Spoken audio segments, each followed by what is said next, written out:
Hello friends मैं पोनप्रथमे आपनालोকক KD অসমীয়া টিউবৰ হয় বহাগ বিহুৰ উলগ আৰু শুভেচ্ছা জ্ঞাপন কৰিছোঁ। আশা কৰিছোঁ আপোনালোকে ঘৰতে আছে আৰু সুখলে আছে। এইবাৰ নিশ্চয় প্ৰতিজন অসমীয়াৰ মন বিশ্বত হোৱা এই মহামাৰীৰ বাবে যি লকডাউন হ'ল তাৰ বাবে সেমেকি পৰিছে। কাৰণ আমাৰ মৰমৰ আৰু বাপতি সাহোন বহাগ বিহুটো আমি সেই উল্লাস আৰু উদ্দীপনাৰে আমি উপভোগ কৰিব নোৱাৰিলোঁ, নহয় জানো? যোৱাবেলিও ভোগালী বিহুটো কাই খালে আৰু এইবাৰ বহাগ বিহুৰ সময়ত এই কৰোনা কোভিড-19 খালে।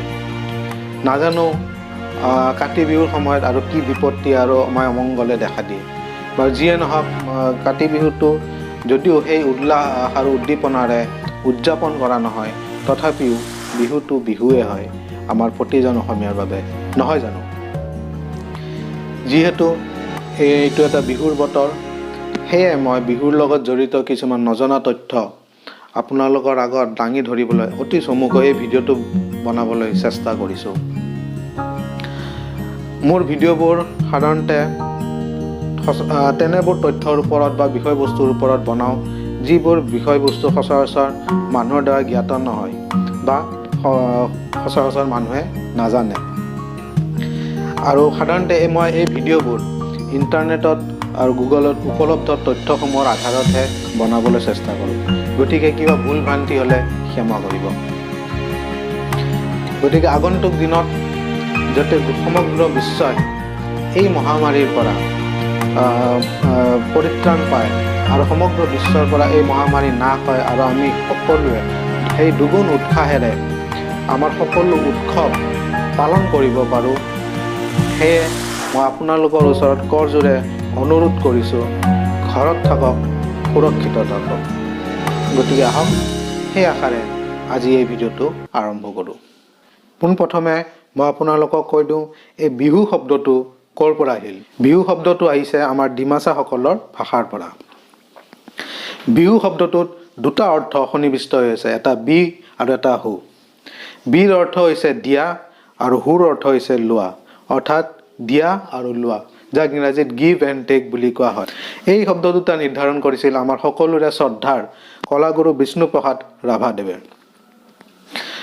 আহোম স্বৰ্গদেউ ৰুদ্ৰসিংহই বিহুক পোনপ্ৰথমে জাতীয় উৎসৱ হিচাপে গ্ৰহণ কৰিছিল। ইয়াৰ পাছত ৰজনীকান্ত বৰদলৈদেৱে বিহুক ৰাষ্ট্ৰীয় উৎসৱ হিচাপে গ্ৰহণ কৰিবলৈ সকলোকে আহ্বান কৰিছিল। লগতে আমি যে বিহুত বাপতি সাহোন শব্দষাৰ ব্যৱহাৰ কৰোঁ, অৰ্থাৎ আমাৰ যি মৰম আদৰৰ বিহু বুলি আমি এই বিহুটোক মানো, সেই কথাষাৰো ৰজনীকান্ত বৰদলৈদেৱে ইয়াৰ লগত জড়িত কৰিছিল। সাঁচি পাতত লিখা অনুসৰি আৰু আহোমসকলৰ ইতিহাস মতে বিহুৰ সৃষ্টিকৰ্তা হৈছে কেঁচাই খাইটি, অৰ্থাৎ আমাৰ হিন্দুসকলৰ আৰাধ্য দেৱী কালী মা। কালী মা হৈছে বিহুৰ সৃষ্টিকৰ্তা। বিহু আপাৰ আছামত আৰু লোৱাৰ আছামত, অৰ্থাৎ উজনি অসম আৰু নামনি অসমত দুই প্ৰকাৰে পালন কৰে। উজনি অসমত বিহু দুমাহী হিচাপে পালন কৰে আৰু লোৱাৰ আছামত অৰ্থাৎ নামনি অসমত ভঠেলি হিচাপে পালন কৰে। বিহুটো 7 প্ৰকাৰৰ। এই 7 প্ৰকাৰ হৈছে আমাৰ চ'ত বিহু, তাৰ পাছদিনা হ'ল গৰু বিহু, যোনদিনা আমি দুমাহী হিচাপে সকলোৱে পালন কৰে। সেইদিনা বিভিন্ন ঠাইত বহুতে ভাত পানীৰ নিচিনা এনেধৰণৰ খাদ্য বৰ্জন কৰে আৰু চিৰা দৈৰ নিচিনা আদি খাদ্য গ্ৰহণ কৰে। তাৰ পাছদিনা হ'ল মানুহ বিহু, যিটো প্ৰথম বহাগ হিচাপে সকলো ঠাইতে পালন কৰা হয়। পাছদিনা হ'ল কুটুম বিহু। সেইদিনা হ'ল প্ৰতিজন মানুহে কুটুম্বৰ ঘৰলৈ বা কুটুম্বক নিজৰ ঘৰলৈ নিমন্ত্ৰণ কৰে। কুটুম বিহুৰ পিছদিনা হ'ল আপোনাৰ চেনেহী বিহু। চেনেহী বিহুৰ পিছদিনা হ'ল মেলা বিহু।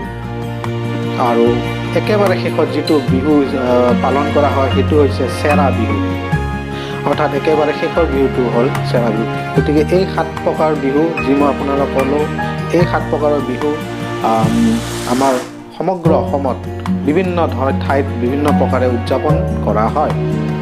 এই বিহুটোৱে আকৌ অন্য ঠাইত আন ধৰণে পালন কৰা হয়। এই বিহুকেইটা হৈছে গৰু বিহু, মানুহ বিহু, গোসাই বিহু, তাঁতৰ বিহু, তাৰপিছত নাঙলৰ বিহু, চেনেহী বিহু, যাক জীয়ৰী বিহু হিচাপেও জনা যায়, আৰু একেবাৰে শেষত চেৰা বিহু। গতিকে এই 7টা বিহু অন্য ঠাইত পালন কৰা হয়, আৰু যিদৰে মই আপোনাক আন 7টা বিহুৰ কথা ইতিমধ্যে উল্লেখ কৰিছিলোঁ, কিন্তু অন্য ঠাইত সেই হিচাপে এই বিহুকেইটা পালন কৰা হয়। গতিকে বিভিন্ন ঠাইত আমাৰ বিহুকেইটা বিভিন্ন ধৰণে পালন কৰাৰ এটা প্ৰথা, এটা নিয়ম চলি আহিছে এটা সময়ৰ পৰা। গতিকে ঠাই বিশেষে আমাৰ এই বিহুকেইটা বিভিন্ন ধৰণে বিভিন্ন ৰূপত পালন কৰা দেখা গৈছে।